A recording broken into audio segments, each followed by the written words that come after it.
बाळ, फ्रीजमधून श्रीखंड काढ ना. आम्ही पूर्वी घरीच बनवायचो श्रीखंड. त्याची चवच वेगळी होती.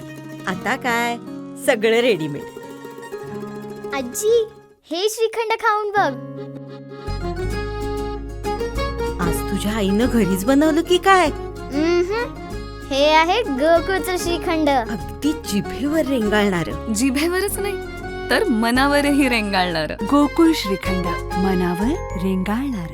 आरवली सोनसूर येथील गजांत लक्ष्मी मंदिर इथं शिवचैतन्य स्वरूप वाळूशिल्पकार रविराज चिपकर यांनी साकारलंय.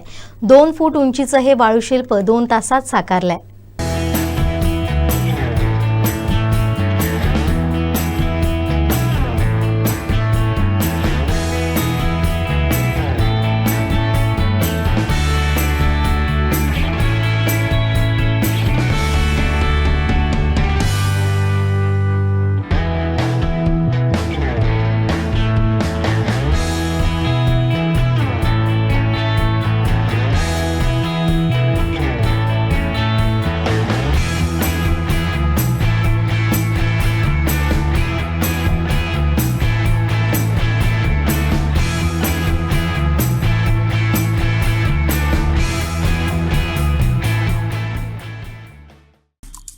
आमचे दिवसभरातले सर्व अपडेट्स, ताज्या घडामोडी आणि थेट लाईव्ह पाहण्यासाठी सबस्क्राईब करा, लाईक करा कोकणचं नंबर 1 महा चॅनल कोकण 7 लाईव्हचं YouTube चॅनल.